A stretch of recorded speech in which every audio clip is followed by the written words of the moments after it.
Ever wondered what makes TV so powerful in Jamaica? Time to find out. Welcome to Global TV Group 358, where television meets innovation. We're not just about shows, we're about shaping society. In Jamaica, TV keeps you informed, connects diverse voices, and supports democracy. Imagine a Jamaica where broadcasters unite, sharing data and collaborating globally. That's us, a unified voice in the TV industry. Did you know TV advertising is still king? It drives website traffic, boosts brand equity, and powers integrated campaigns. Even in an age of digital, TV stands strong, resilient in tough times. Our global TV deck is your treasure trove of insights and data. With charts, graphs, and success stories, it's your guide to impactful TV advertising.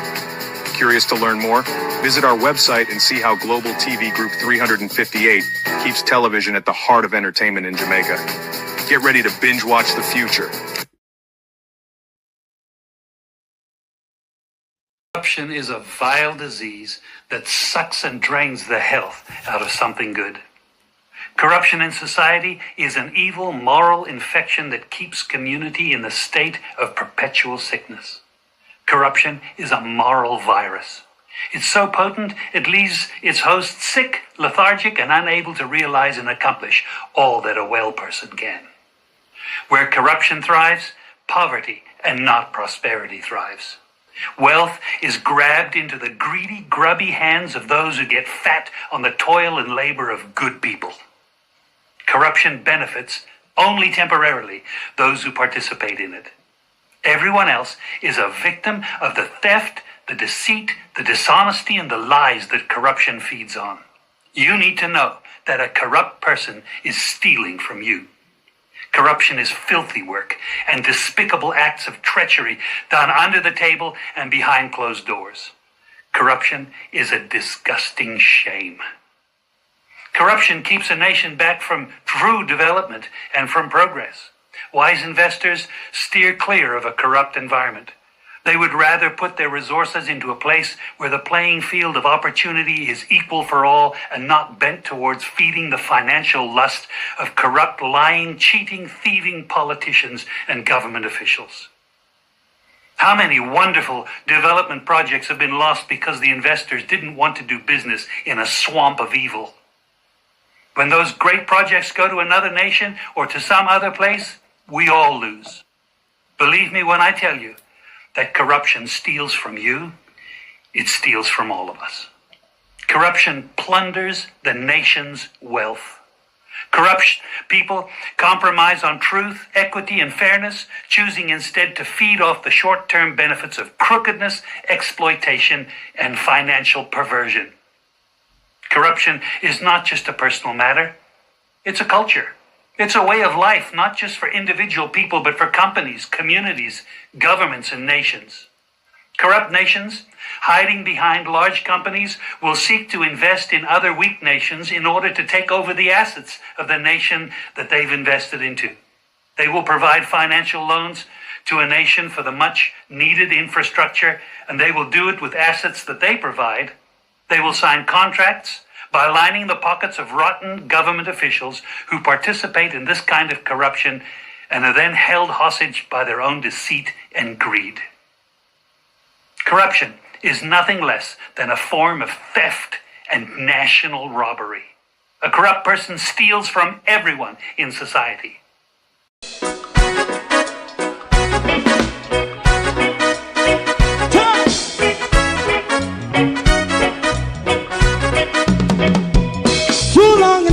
Ghetto, run, keep going on, less process. For children of Israel who really love rights. So justify and I as a watchman around Babylonian walls. Oh, children of Israel, I should never hold thy peace. What wrong is going on? Hey, oh, we gotta bust down Babylon walls. Prepare and read the way. Prepare and read the way for your people. Let's go. Fight down war and crime. Fight down. Me say Rastafari. War and crime. And do the righteousness. And we love Jah. And we love Jah. Jah Rastafari. And we love Jah. Jah Rastafari. Save all people. And we love Jah. We love Jah. Jah Rastafari. We love Jah. Jah Rastafari. Preserve all people.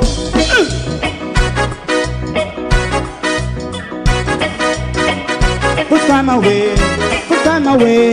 again. Listen, yeah. Just as I and I as a watchman, I run Babylonian walls. Oh, children of Israel, I should never hold thy peace, but we penalize day or night. We gonna bust down Babylon gates. Prepare the way, prepare the way for Jah Rastafari. Fight down war and cry, Fight down war and cry. Rastafari, war and cry, and build up righteousness. And we love Jah, and we love Jah, Jah Rastafari. and we love Jah, Jah Rastafari. Preserve all. and we love Jah. Jah Rastafari. Me love Jah. Jah Rastafari. Me love Jah. Jah Rastafari. Preserve all. Me love Jah. Jah Rastafari. Jah Rastafari. Jah Rastafari. Yeah, the next song is going to be the last song for tonight. And then DJ Twink.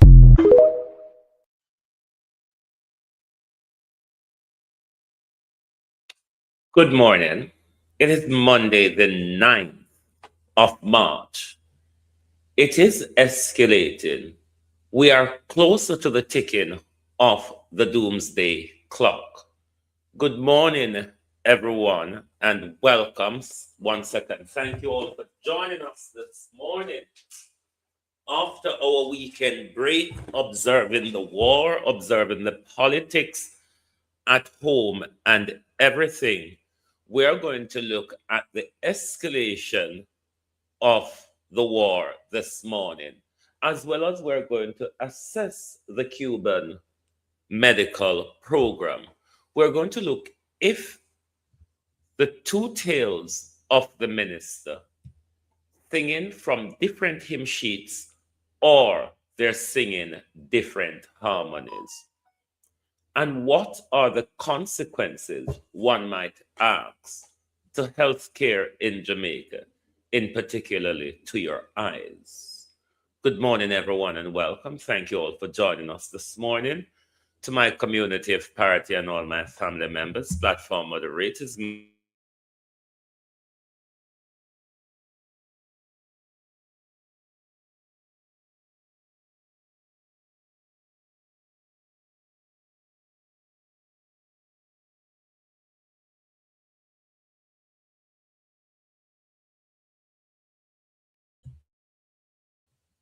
I don't know why it went on pause. What we might all be getting burned soon, based on what Donald Trump is pushing and tinkering. We might all get burned very soon, because the threat of nuclear war, the escalation in the region, it's worrisome, very, very worrisome. And we're going to look at those dangerous escalation a bit later. But we also want to look at whether America can fight a two-front war at the same time, given they are outstretched. Given that they are outstretched in Iran, and Donald Trump is mustering up for Cuba after that, how long he will get bogged down in Iran, how much the US military will lose in Iran, all of those have consequences when it comes to the Cuba war. As he said, after he finishes in the Middle East, it will be Cuba. And that, in turn, drawing the entire zone of peace. So we're going to look at the Cuban Jamaica issue, the Cuban American issue, as well as we're going to look at the Minister of Health and the Minister of Foreign Affairs. So we did two articles, one on Trump war on Cuba and one on the two ministers on the whole Cuban medical program issue. We're going to go to those because we have a lot to get through this morning. But we're going to go to those and then we'll question on the other side. Donna Scott Motley is saying things as well. But let us look at the Cuban medical program and the Jamaican ministers first, because when we look at Trump war and Cuba, then that will take us into the current Middle East debacle. Morning, everyone. How do you do? Moderators, viewers, silent watchers, and everybody, like and share the live for me, please. One big good morning to all of you. I hope you enjoyed your weekend. But for me, we have moved into a very worrisome week given the recent deployment in the US, constant illegal war and violation of international law, if something ever exists like that.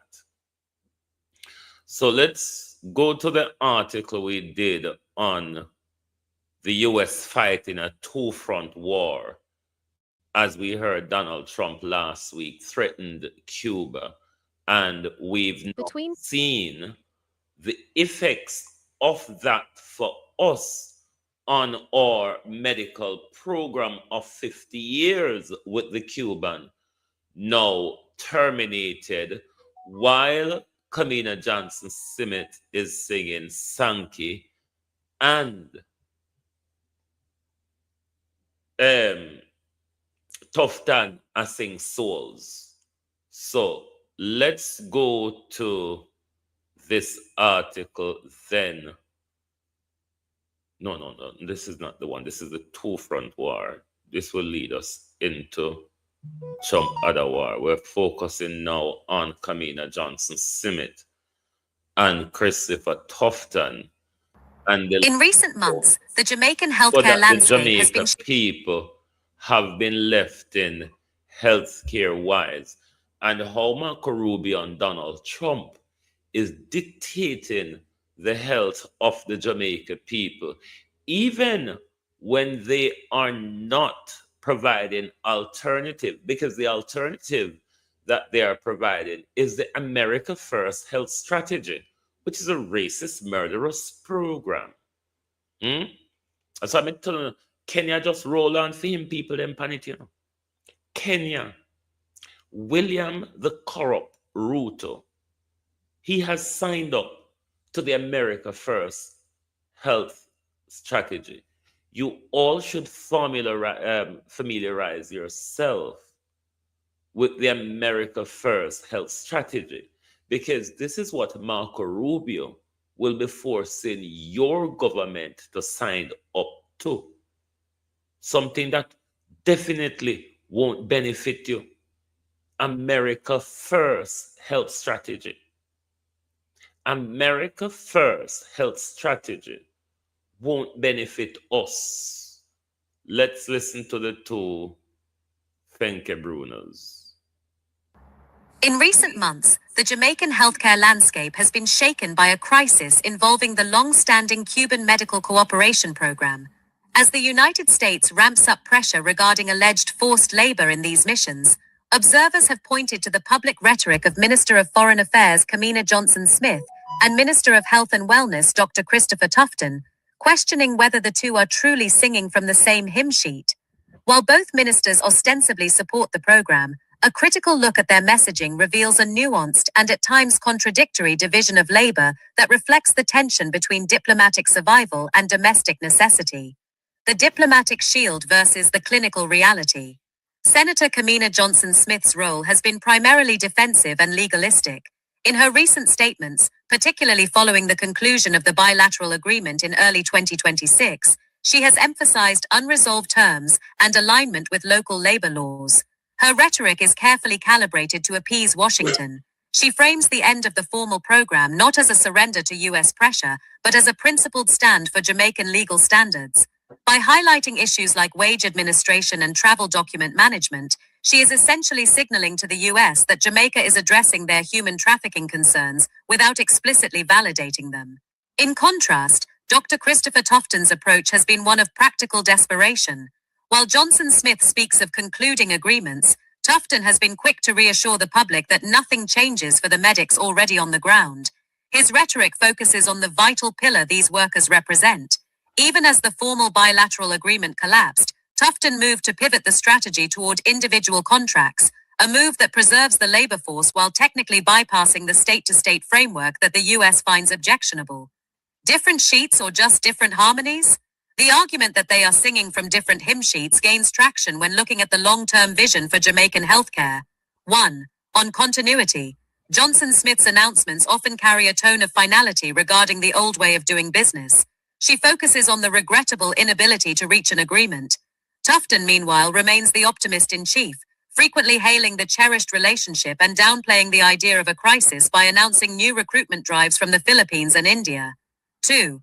On U.S. pressure. Johnson-Smith has had to directly confront the threat of U.S. visa restrictions, often sounding more accommodating to the concerns expressed in the public domain.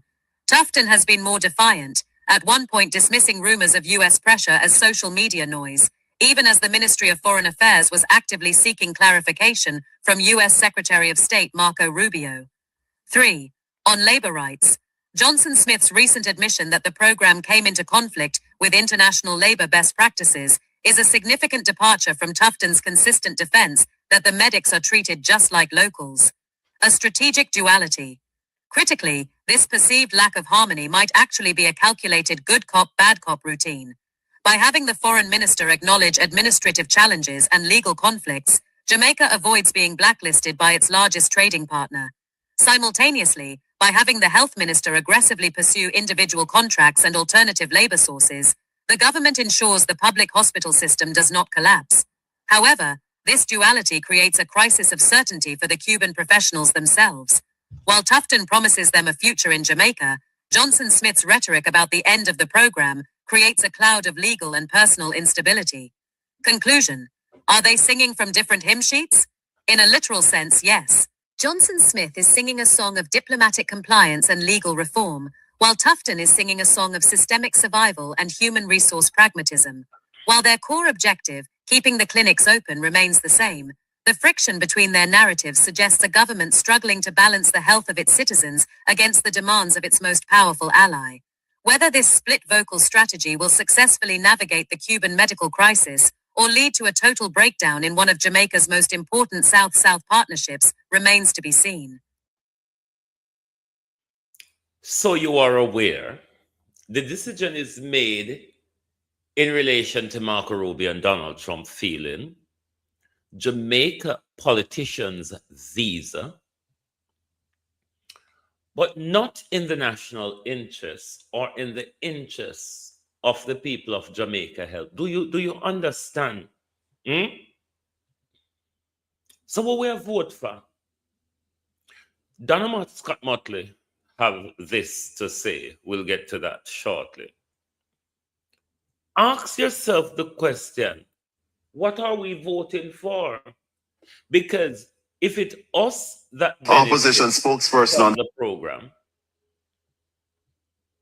The decisions are being made in the interest of everybody else except for us, the people of Jamaica. Because we are the ones who will be on the receiving end, the backlash and everything. Lynette Jenkins, this is why I'm telling people you need to familiarize yourself with the America First health strategy. It's what your governments are being forced to sign up to. You must know where it is going. Kenya has already rolled their people up to the bullshit. It is what your government are going to force upon you.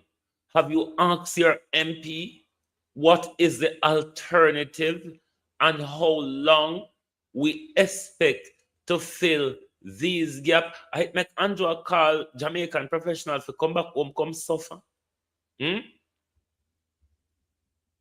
Well, this is where we need to call for politicians to downgrade them 300% and we level out a 50% across the public sector for everybody, from politician to the road sweeper. And then it would make a little more sense. Let's listen to Donna Scott Motley on the issue.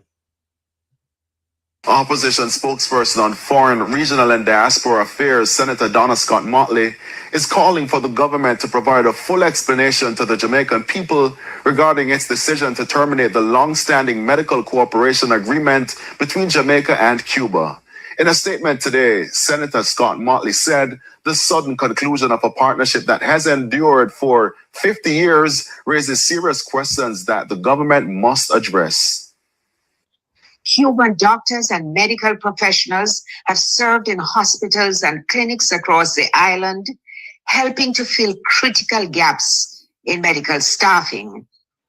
An arrangement that has supported Jamaica's healthcare for half a century cannot simply come to an abrupt end without the Jamaican people being given a clear and comprehensive account of what has led to that outcome. She emphasized that the public must also be informed of the practical implications of the decision and the steps being taken to ensure that healthcare services remain adequately supported. The public must also be informed of the practical implications of this decision. The country must be assured that there are clear and effective plans in place to maintain continuity of care, particularly in facilities. Dana Motley, if we just struggle with the Cuban them, it just means that the implication is we're going to struggle more. More of us are going to die. More of us are going to go blind. The waiting time at the hospital will become much longer. Some needed speciality won't be there. Prepare yourself for martyrdom. The person who is driving this is a part of an organization who rapes children, who murders children, who eats children, who rapes women, who randomly grabbed women by their pussy, as he says. That's the person who is driving all of this. The person who killed 160 schoolgirls in his first strike in the Iran war. That is the person who is driving our health policy. That is who we elected. So why did we elect Andrew Holness when Donald Trump and Marco Rubio made the decision? Why did we elect Andrew Holness when Andrew Holness visa we should have voted for? Why should we elect our politicians when we should have elect with politician them visa? On a notice, say all of this is these decisions in relation to the Cuban health program, half a century, 50 years, 50 years. And at the state where we healthcare is at the state, where is it? America, Donald Trump, the pedophile, has just come along and pushed us into a worse situation where more of us is going to die. And the people of Jamaica are okay with it. I mean, nothing shifts or shakes us. Even when we are on the receiving end of it all, nothing shifts us or shake us. Jamaica, this is not about politics. And when I say this is not about politics, I mean it shouldn't be a labor right versus PNP on this issue. This is a national crisis. This is a national crisis. Our healthcare is already in a national crisis. This is going to make it even worse. This is going to even make it worse.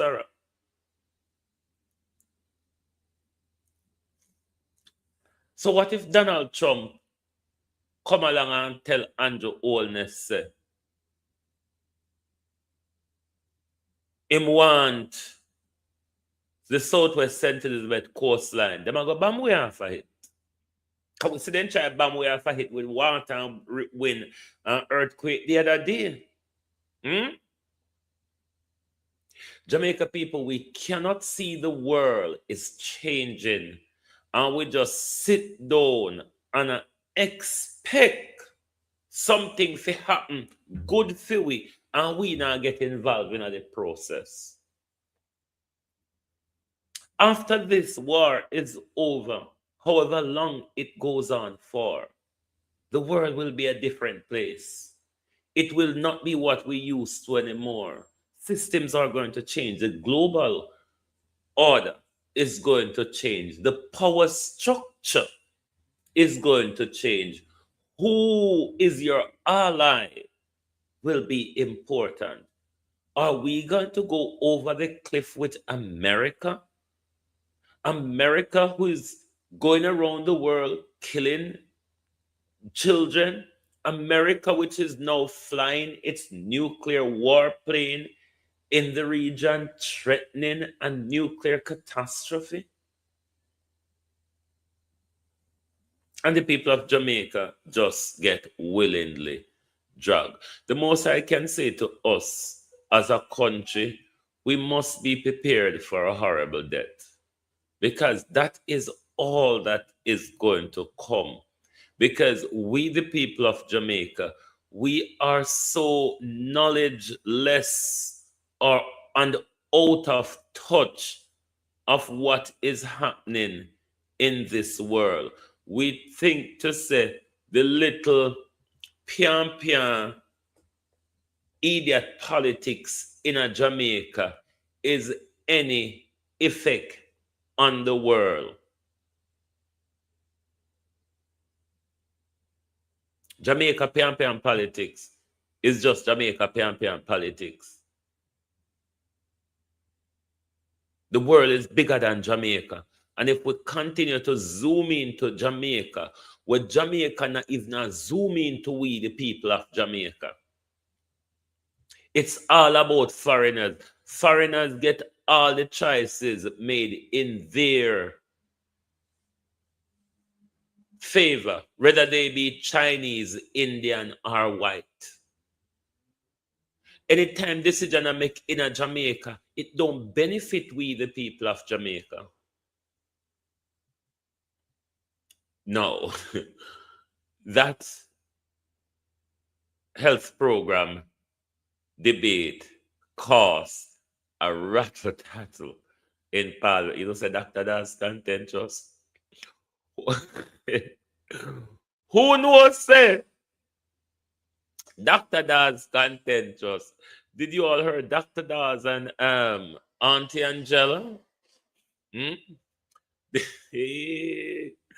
Dr. Daz, you're very feisty and you're very contentious. You see, Dr. Daz, you see, if this was in England, the media would have torn you down for ageism. But in Jamaica, we don't get into those fuckeries. But if you, Dr. Dawes, was in the UK or in what's left of America, the media would have taken you apart for ageism. But because in Jamaica, nothing matters and we don't have no principle about anything, everything just blow and fly. But watch Dr. Dawes and Auntie Angela in the questioning of Tufton by Dr. Dawes. Till further notice based on all else that is happening. So it's safe to say that there is no new CEO. There's no newly appointed CEO. Can you move on to the next question? Because obviously We you're not have understanding. we have a CEO in place for 4 weeks while somebody's on vacation.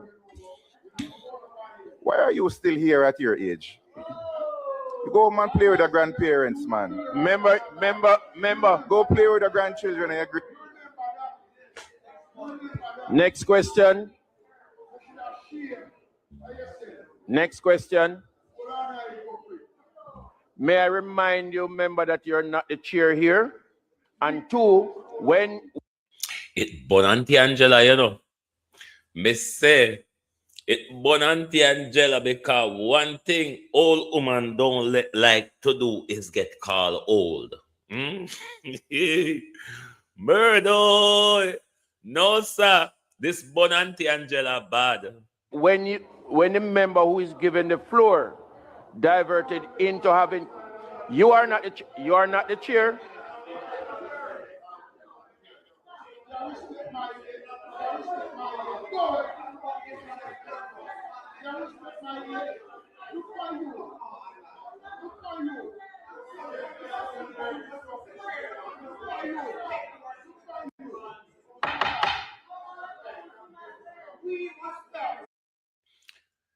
Let me say, because I know we have to fair and square.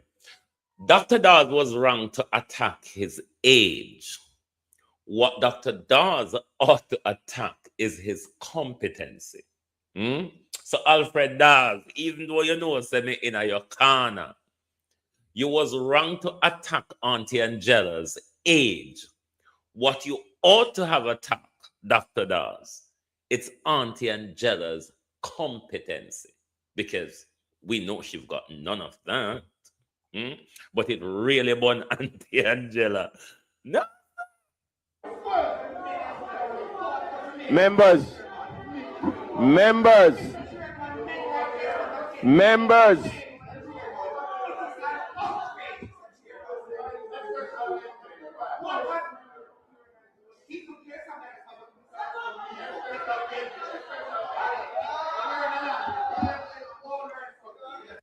When the cat look on Sheeda, them two Sheeda. When the cat is away, the mice will play.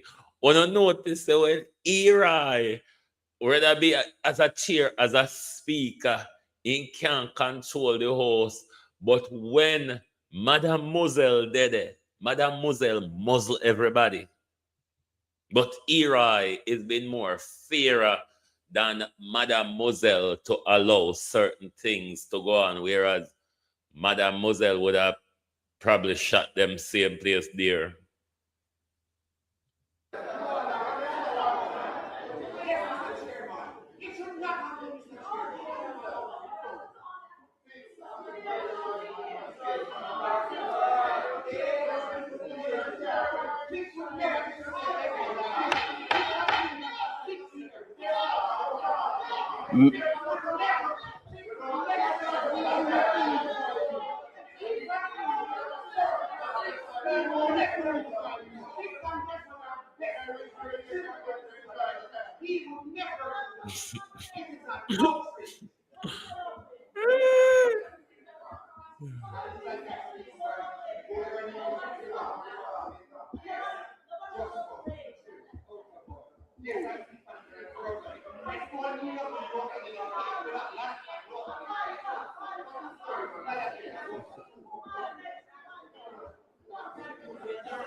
Me no wrong do it fast, you know. All the way I go on in there, do it, no concern, do it fast. Do it fast just the on phone. But the mice them really play with E-right today. Cause Juliet never I go condone this year for too long. Yeah. Dr. Daz was wrong to attack Auntie Angela's age. Attack Auntie Angela's competence. Because we know Auntie Angela not equipped for nothing barring for hug up young boy. That's all we know Auntie Angela good for. And for thief. Auntie Angela good pan the thiefing and the gun storage. And then so how all them people, how all Desmond Mackenzie and Darrell Vaz get in a cabinet, you know, God Almighty help Jamaica, you know. God Almighty help Jamaica for me. Because oh Desmond Mackenzie. But Desmond Mackenzie, what Dr. Daz should have said to you yesterday, this is what me would have support. Mind how you run up your mouth. Come we beat you just like how Siaga used to hold you and beat you. And you have to turn up and take the lick them. Desmond Mackenzie couldn't run for Siaga lick them, you know? No. Couldn't run. You have to turn up and take the lick them. So that Dr. Daz should have telling me yesterday, say, all like you, we're chatting a go on there. If I was Siaga, I would have come over there and give you a good old slapping. I would have supported that. But Auntie Angela was really, really worked up. Really worked up by what Dr. Daz said. But Jamaica in a crisis because Desmond Mackenzie is a cabinet minister. Darrell Vaz is a cabinet minister. Bobby Montague is a cabinet minister. Jesus Christ. You don't want to get worse? No, talk truth. You don't want to get worse? I mean, them three there. Them have a, especially Darrell and Desmond Mackenzie. Remember the big old punchy role where them play in the Melissa aftermath. We know so them thief a lot to do.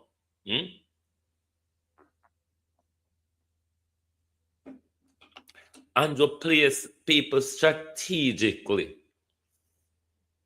Andrew plays people strategically. When no say they can steal hard and get away with it. But this Cuban health program, Jamaica, which them collapse, and we are going to bear the brunt of it. We're going to feel the pain of it.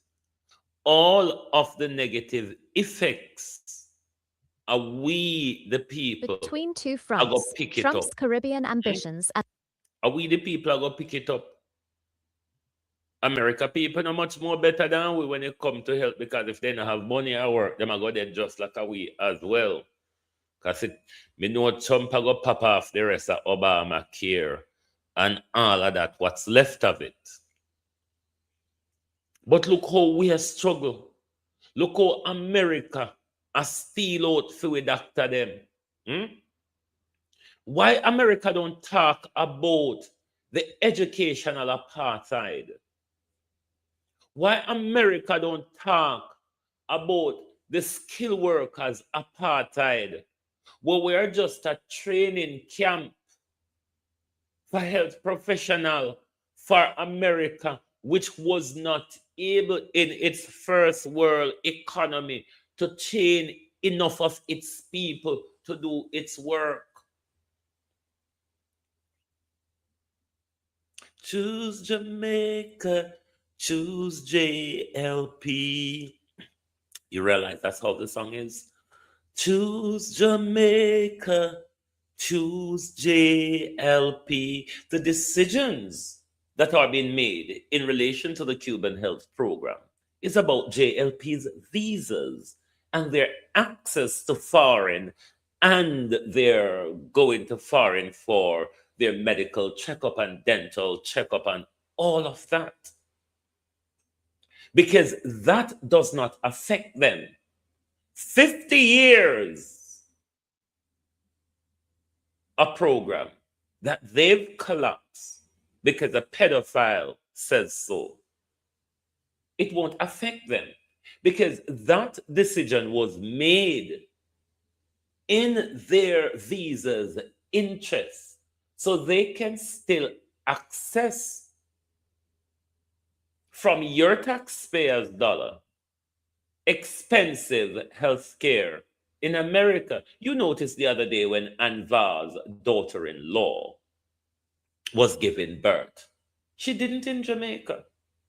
Why would she? No. That's for us, the peasants, the proletariats. Yes. These people don't need help. I mean, if they die, or friends who have supermarkets and funeral parlors and all of this benefits. What are you talking about? There's chicken and goat and rice and rum to sell. Kill the program and let them die because they cannot provide us an alternative. Because we saw the joyride. We see the joyride where Christopher Tufton take cross the hemisphere. Those joyride will not produce no fruit. We might tell with this, that, and the other all at the moment. Are we a go blind? Are we the people of Jamaica? We can't access private health care or foreign health care. I go blind. Are you going to have to sit down in a hospital longer? Yeah? They can just get on a plane and within 45 minutes they're in Florida getting foreign health care. You, on the other hand, will die sitting on that chair waiting for a bed. And you know what? Your family won't even be contacted. You'll be shuffled off in a body bag to the nearest funeral parlor who has the contract with your local hospital. And just sit down so. Just so. Not a blood demonstration. Not a blood. Oh, no love dead so Jamaica people. I wonder why you don't love meat so and love them dead things. No wonder why you don't love meat so. Kind of love them dead things. Sooner or very late, we have to talk to one another because we don't have money for do the big expensive funeral them. And that don't if you notice. You notice when there's a funeral, how it benefits the Jamaica economy. Now, you have the man who sells rice, the man who sells chicken, the man who sells rammy, the man who sells pig. Depends on how you want big you want your funeral. You may also kill a cow. You have the man who sells alcohol, disposable plates and utensils. You have the funeral parlor man. You have the floral man. You have the man with the tent. Do you understand the economy of death? Do you understand the economy of death? And then you have a whole plethora of vendors that will turn up for grave digging, that will turn up for night, and that will turn up for funeral. Do you understand the economy of death? I guess not. I guess not. Because if we understand the economy of death, we wouldn't have died so fast to please them. Look at the wave of young people we're burying. Lord Jesus. Yesterday was a depressing evening in my family because we put to rest one of our very young, upstanding family member yesterday. Hmm? Just 48-year-old. Both of us share the same birthday, December 29. Just move so. Do you understand the economy of death? Do you understand even the man will sell balloon, the man will sell the decorative ribbons and flowers? Do you understand the economy of death? Because if we understand the economy of death, we would not feed the death economy. So we wouldn't try. Hey, money make off dead, you know. I know when people do dead, you know when your granny or your grandaunt or your granduncle lay down pan bed a pant and family over him a wipe him pant and inform them while the cat enter around a back door and knock up the box and the community round a back and dig the grave. You remember how funeral do cheap? Eh? You remember how funeral do cheap? We do all cut out the parliament and him fridge. We cut out the hearse, man. We cut out the flowers, man. We've become so upper class in death. Hmm? We become so upper class in death. Huh? When are dead, we roll out. You know how much a clothes store them make? Do you know? Hey, Jesus Christ. Do we understand the economy of death? Hmm? If I write an article on that later. I'm going to talk about DEBT. May I talk about DEATH? You understand? But sit down and assess the economy of DEATH and see if you don't want stifle them pocket. We don't do anything for them dead. Just for them people there. Though all the people benefit when one somebody dead, you know. Now can you understand why police are walk and shoot with them? So I wonder if politicians or Parliament is giving a commission to police officers for this slaughter, this extrajudicial summary slaughters. Anyway, Jamaica people don't really care. We voted for criminals. We voted for criminals on the 3rd of September 2025. Look where we get now. Them left we back out a door. Them left we back out a door. Them left we back out a door right now. We're going to die faster for lack of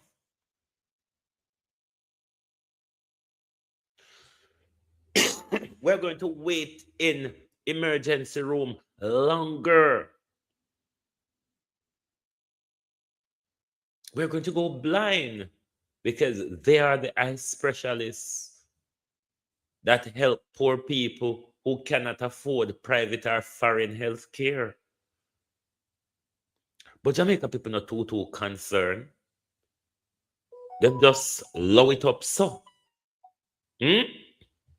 Now, let's look at the article we did on Trump fighting a two-front war in the Middle East and in the zone of peace. Between two fronts, Trump's Caribbean ambitions and the Middle East quagmire. As 2026 unfolds, the world finds itself in a state of high-octane geopolitical tension. President Donald Trump has recently intensified his Maximum Pressure 2.0 campaign, signaling that after the current blockade and operations against Venezuela, Cuba is next. This bold declaration comes at a time when the United States is already deeply entangled in a direct and escalating conflict in the Middle East, alongside Israel against Iran. The convergence of these two fronts raises a critical question. can the United States realistically project power into the Caribbean, a self-declared zone of peace, while its resources and focus are being drained by a failing campaign in the Middle East? The Caribbean Next List, from Caracas to Havana. President Trump's recent rhetoric regarding Venezuela has been nothing short of historic. Citing the recovery of stolen assets and oil rights, the administration has authorized a massive naval blockade and hinted at ground operations to dismantle what it labels a foreign terrorist organization. However, the declaration that Cuba will be next shifts the stakes from a resource-driven conflict to an ideological crusade. By targeting Cuba, the Trump administration seeks to dismantle the last vestiges of the troika of tyranny. Yet, this move directly challenges the community of Latin American and Caribbean states and its 2014 proclamation of the region as a zone of peace. For Caribbean nations, the prospect of U.S. kinetic action off their shores is not seen as liberation, but as a violation of regional sovereignty that threatens to turn the Caribbean into a theater of war for the first time in decades. The Middle East quagmire, a failing front. While the White House looks south, its eyes are bloodshot from the ongoing war in the Middle East. The current conflict between the US-Israel alliance and Iran has moved beyond proxy battles into direct exchanges. Despite the Operation Epic Fury and the dropping of thousands of munitions on Iranian nuclear and military sites, the campaign is widely viewed as stalling. 1. Resilience of the axis of resistance. Iran has shown a surprising ability to absorb strikes and retaliate through asymmetric drone warfare and ballistic missile volleys that challenge even the most advanced air defense systems. 2. The high cost of war. The 12-day war and subsequent 2026 escalations have strained U.S. carrier groups and ammunition stockpiles. 3. Diplomatic isolation. While some regional partners remain in the U.S. orbit, others are growing wary of a total regional collapse, making the regime change goal look increasingly unattainable. Can America fight a two-front war? The critical discussion now centers on strategic overreach. Can the U.S. military, already struggling to secure a decisive victory in the Middle East, sustain a new intervention in the Caribbean? Logistical strain. Modern warfare is a game of precision munitions and high-tech readiness. Fighting a sophisticated adversary like Iran requires a concentration of naval and air assets that leaves other regions vulnerable. Attempting to blockade Venezuela and threaten Cuba simultaneously would require a dual theater capability that many analysts argue the U.S. has not maintained since the end of the Cold War. The zone of peace resistance. Unlike the Middle East, where conflict is sadly endemic, the Caribbean and Latin America have a unified diplomatic front against military intervention. A strike on Cuba or Venezuela would likely trigger a massive diplomatic backlash from the ALBA TCP and CELAC blocs, potentially leading to the closure of ports or even the welcoming of rival powers into the hemisphere to balance U.S. aggression. Economic blowback. A war in the Middle East already threatens global oil prices. Adding a conflict in the Caribbean, home to critical shipping lanes and Venezuelan oil reserves, could create a global energy shock that would undermine the very domestic economic stability Trump seeks to protect. Conclusion. President Trump's declaration that Cuba is next may serve as a powerful rallying cry for his base, but the clinical reality of the 2026 global landscape tells a different story. As the war with Iran proves to be a grinding, costly endeavor with no clear exit strategy, the prospect of opening a new front in the Caribbean seems less like a strategic masterstroke and more like a recipe for overextension. In trying to enforce peace through strength in the Middle East while simultaneously ignoring the zone of peace in the Caribbean, the United States risks finding itself in a position where it is singing two different songs, one of global hegemony and another of a superpower spread dangerously thin. Now, this leads us into the development of the war this weekend that we want to keep you up to date on, because we don't believe the war should catch us off guard. Now, let's go to what's left of Tony Blair, the murderer, the killings of Tony Blair. in the millions, one would count. What's left of Anthony Blair came out over the weekend attacking Keir Starmer. Sausage, though the Starmer is. Now, this is a war criminal. A man who murdered babies in Iraq, Afghanistan, Syria, Libya, and you could go on and on about Tony Blair's crime.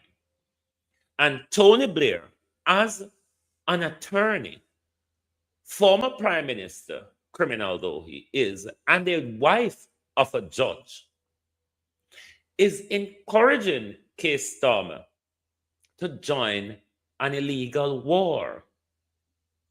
But then that would suit the pocket of Tony Blair because he's the Middle East envoy. He has a seat on Donald Trump board of peace. But can you imagine a board of peace have been formed and the same chairman of the board of peace created World War III? So this is what I'm telling you all the while about these white murderers. When it comes to stealing people land and oil, there's no rule or no law for these people. That's why I wonder all the while why the world tell us about law and order, rules and regulation all the time when we see the people them who push it power in a public violate it. Now, this is not frightening from Tony Blair, given that Tony Blair is a war criminal. Given that Tony Blair is a war criminal, we expect those type of behavior from him.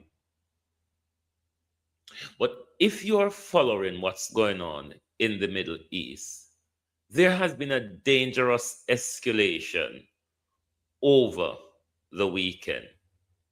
The Iranians have come out and announced that they have captured over 170 odd Delta Force and Special Forces from the United States that did a landing in their country.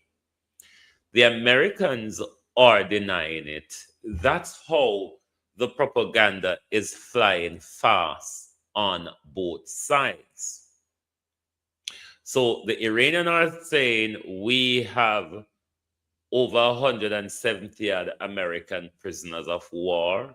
The Americans are saying no go so. Both sides are telling us a lot of lies since this war, but America needs to start giving the world figures of death and capture and injure. Because what the world know America, the tirade of slapping you took across the Middle East, it cannot be 6 or 4 people dead out of so much military base mash up, so much hotel where housing your soldier them mash up. It cannot be. And while they're pulling a wool over the public's eye, they're escalating the tension. Because over the weekend, Donald Trump has sent nuclear capability to the region. So we are expecting this weekend for Donald Trump to fire a nuclear weapon at Iran. This is dangerous escalation. Because if America does fires one before Russia intervenes, Russia is going to intervene because of that level of ally between them. Russia will know, or as I'm not making this video to scare you. I'm making this video because you have a right to know. The U.S. military. Russia will take Iran under its nuclear umbrella. Now, if that is done, it's the doomsday's clock hitting midnight. It is the doomsday clock. Didn't hear from my family member in Kuwait over the weekend. What the Iranian President Pezeshkian, he came out on Friday, I think, and he said they're going to stop attacking the Middle Eastern countries, but that comes with an ultimatum. If they allow the US to stage any further attack from their soil, Iran is going to continue the attack. Now, Bahrain, America,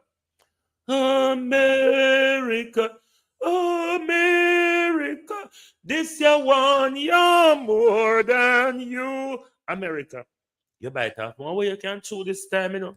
Sinting tun cross, America chewed. And this is the reason why Donald Trump and Netanyahu is now threatening nuclear. Benjamin Netanyahu says he got a big surprise for Iran this week.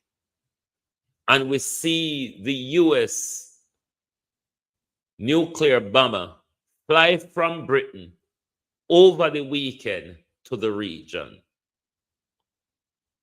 This is dangerous. The world is about to go down in a heap of smokes. Now, why the Iranians put so much time in making sure they disabled Bahrain? Bahrain, as it said, got one America more sophisticated base and intelligence gathering. It was from Bahrain, it is said, that the missile that killed the 160 schoolgirls, that missile was fired from Bahrain by the Americans. And boy, I tell you, Bahrain has collapsed as a state. It is said the Bahrainian king, the royal family, flee.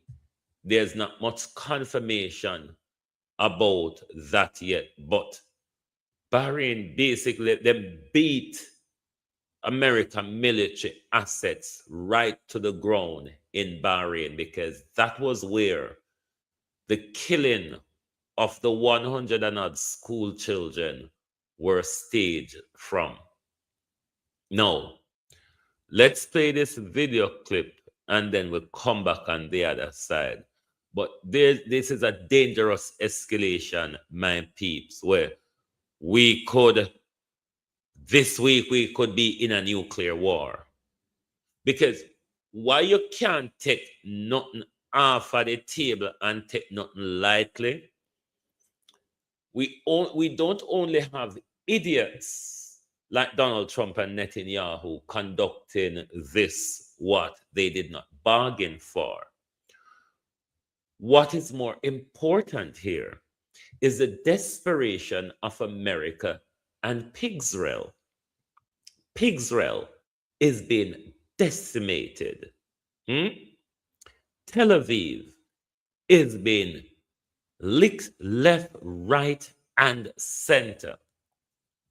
They cannot call an end to the war because Donald Trump was saying over the weekend he's going to declare victory and pull out. Declare victory and pull out our Jankro. You started, you can't finish it. You can't finish where you start. The finishing line is not for America and Israel in this. So Uno Sisse, Iran not take, not talk, when you not coming back to the negotiation table, and them not take, not talk from Uno, and them mash up America's strength. America is disabled in the Middle East, you know. The little what's left of America is in Pixrel. And Pigsrail is being pounded left, right, and center. It probably won't be long before Lebanon and Palestine push down that wall and walk over it. And this is the reason for the escalation, because the Americans cannot manage what Iran and meet out to them. And because of that, America is turning to nuclear war. This is dangerous. If we don't get scorched in the fire, we're going to end up with cancer, all sort of respiratory disease and all sort. A nuclear bomb go off in the Middle East. It's not limited to the Middle East only. What about if this nuclear war escalates and nuclear bombs start fire in Europe and America? You understand where the world is going? You understand, so we can wake up in a Revelation 13 tomorrow morning? I guess not. I'm not making this video to scare you. I'm making this video because you have a right to know. The U.S. military has just moved an E-6B Mercury plane over to the Middle East. What is an E-6B Mercury plane? It is the actual plane that is to send the signal to nuclear submarines whether or not to launch a nuke. I have goosebumps making this video, and this is not to fearmonger. You should be scared. I'm not fearmongering. We just sent our nuclear command and control over to the Middle East to make sure we have the ability to launch a nuke within a couple of minutes. Now, I want you to pause the video here, swipe up on your phone, go to your Safari, your Chrome, whatever I want you to Google this. I don't want you to just take my word for it. I want you to Google it. E6B Mercury movement. Guys, this is a and you can check that out in all news, in a lot of news sources, my peeps. defining point. And I don't care what you have to say. If it's a tactical threat, it's fucking terrifying. This is not the world I want my kids growing up in. It's not. It's not. Because we have a narcissist in the White House who wants to play with all the buttons and move pieces around on a war board as if it's a game of chess. Wants to downplay the fact that he's done things that have signaled to the Republican administration that he is on board, right? Or that he won't push back. That is the problem. You can't just downplay. You did capitulate. You did things that allowed them to think they could get away with stuff. And now they're doing things that are putting a lot of people's lives at risk.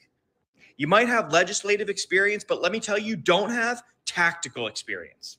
So you can tell people all you want that I'm not qualified because I don't have legislative experience, but let me tell you that you don't have any tactical experience. And it seems like you don't have any psychological experience either, psychology experience, because you're doing things that are actively signaling to the other side that it's okay to do what they're doing. This is not a legislative game anymore. It's not which policy is going to financially benefit us more, this one or that one. No, you're playing with people's lives. Anyway. It is that serious. It is that serious. We can wake up in Revelation 13 the next day. It is that serious. So we don't go on like say, we live in a fine and dandy world, and we ought not to be concerned about the control where Israel have world leaders. Let's go to Max Blumenthal. Max Blumenthal is a well-respected journalist. We used to in this system, but you know, good people are afraid of assassination because of all the attacks that he was.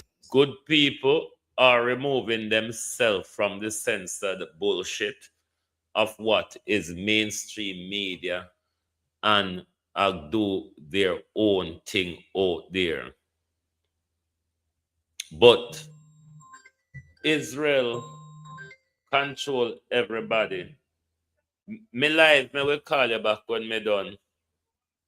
You hear me, sir?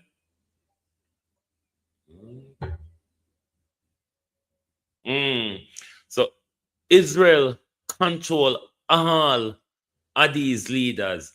And these leaders, as we see Donald Trump is doing, rather than Donald Trump face the rhythm for the children them were in rape, for the dirty deeds of Donald Trump in the Epstein file, Donald Trump rather go off and kill to cover up that, to kill, to distract us from the crimes of the US president raping and eating and murdering children alongside Jeffrey Epstein. And rather than face judgment for that, Donald Trump started killing that could turn into a global catastrophe. America and Jamaica only get for them bargain for. You all knowingly voted for criminals. You all knowingly voted for criminals. Don't expect them to get to power and become Mother Teresa and Uncle St. Paul's overnight. Those are wishful thinking. And a wishful thinking. A wishful thinking make Donald Trump, Andrew Holness, and all of them end up in a situation where them end up in. Let's listen to Max Blumenthal of how Israel control all of these people. Afraid of assassination because of all the attacks that he was under, because he was always compared to Hitler and so on. Then he faces a real assassination attempt. So of course he's afraid of that. He's very afraid of Netanyahu and his capabilities. And during one of Netanyahu's many trips to Washington this year, Israeli agents placed electronic devices on Secret Service emergency response vehicles on 2 separate occasions. This is what source told me with very and did the Secret Service arrest these Israeli agents? They found the devices. And this is what I was told by a Trump insider. So I can't call up, if I called up the Secret Service and asked them to confirm this, they just wouldn't even acknowledge it. It's not something that's going to happen. But there's a precedent there. The precedent is in 2019, 3 high-ranking former U.S. officials told Politico that Israel had done the exact same thing, placing Stingray cell phone surveillance devices around the White House and in sensitive locations throughout Washington to surveil Donald Trump's phone communications. Now, who would get access to those locations, first of all? You can't just send, Shlomo Mossad up in there. He's not going to get access. But Benjamin Netanyahu has access and his own security team. And actually, in 2017, Boris Johnson, the former Israeli prime minister, wrote in his memoir that Netanyahu went into his personal toilet and left a surveillance device, a listening device, that British security, his personal security, found a listening device after Netanyahu used his personal toilet. This was reported in the Telegraph, the British Telegraph, which is a pro-Israel publication. So I would have just dismissed this, but there's just such a strong precedent there. And it frightens people inside the White House when you have this foreign intelligence agency, which is carrying out a genocide, which could basically funds your campaigns through cutouts like Miriam Adelson. Netanyahu is calling it into the White House, demanding personnel changes all the time. That's what I've heard. It stands to reason that Trump is afraid. No, these are the same Israelis, pigs really, as I call them, that provides the Pegasus system to our country. Ask your prime minister this question. Has the Pigsraeli and Mossad agents hand over anything on Andrew Holness to the Americans that the Americans used to get Andrew Holness to capitulate on the Cuban medical program? Don't you think it's a question that we ought to ask? Maybe I'm just overly stupid. And that's what I was told by an insider with access to Trump. This U.S.-Israel special relationship that's being uncovered right now that shows just how it's collapsed, is completely collapsed. Because I think when you lose Charlie Kirk, I don't mean physically, but when they lost him politically, or if they lost him politically and he starts refusing your funding, refusing Netanyahu's offer to fund his organization to the hilt, which was what I told he did, then you've lost the game. The Israeli will do anything for the narrative to be on their side. They will do anything to have control of world leaders and decision makers. That's why the more can get a secret by everybody in all of the big fraternity, the scientists, the entertainers, the multi-billionaire, the company directors, the bank executive, world leaders. And then one rogue country can sit down and demand every other country to kill children on its behalf. Do you know that Israel is a legal pedophile state? Do you know that Israel is a legal pedophile state where most of these British and American pedophiles are evading justice? They go away to Israel because they're protected there. That's a level of moronism, animalism, barbarism of these pigs. These same very pigs that are ushering a nuclear war. Because why we can't take any chance anymore? Them people are on a principle. Them people are on a rules. As Donald Trump tells us, is how I feels. Mean if he feels to rape us, he will just bloody do it. Isn't it? Anyway, come go on about your business. Because YouTube and Facebook. Let me tell you something this morning. I will not back down and I will not comply. I'm not mainstream media. Mainstream media talk fuckery. Mainstream media mislead people. Mainstream media lie to people. I'm not that. So no matter how una censor my program, how una algorithmically hampered my program, it doesn't prevent me from still shouting.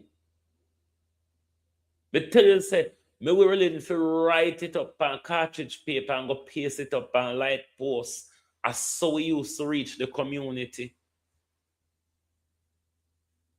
Me will put a speaker in my rucksack and walk up and down and make the noise. We're going in this world here. We can't stay silent. It's not right to stay silent. Because at the end of the day, we and our loved ones' life are at risk. The world and the environment is at risk. Because let me tell America something. If you start a nuclear war, it now go done with America intact. It just now go so. America. This time, America will walk and harangue everybody else about nuclear weapon. America is the only state in this world that carried out a nuclear weapon in another country. And here comes America again, flying its nuclear bomb in a zone where its nuclear bomber, in a zone where America is fighting an illegal war.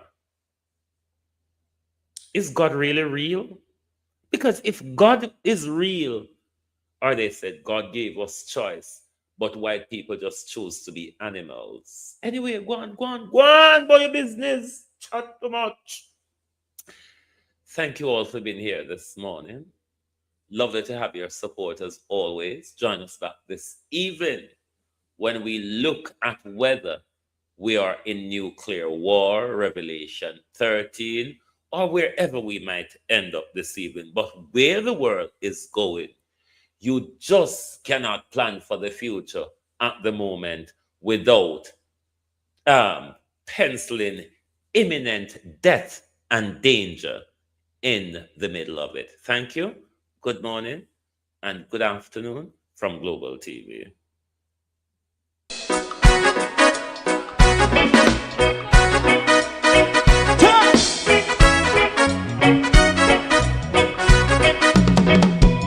Too long in our little ghetto, run keep going on less process.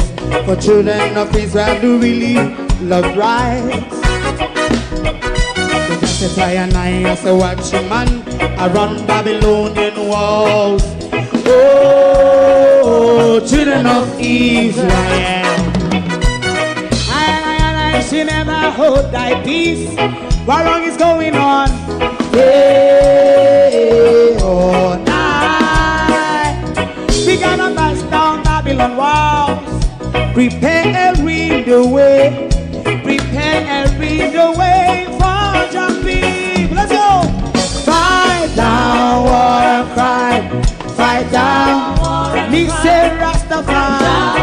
War and crime and do that righteousness. Hey, we love Jah. And we love Jah. And we love Jah. Jah Rastafari, serve all people. Hey, we love Jah. We love Jah. Jah Rastafari, we love Jah.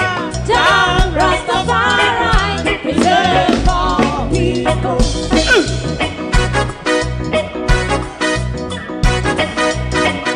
Put time away again. Listen, yeah. So just as I and I as a watchman around Babylonian walls. Oh, children of Israel, I should never hold thy peace while we are penalized.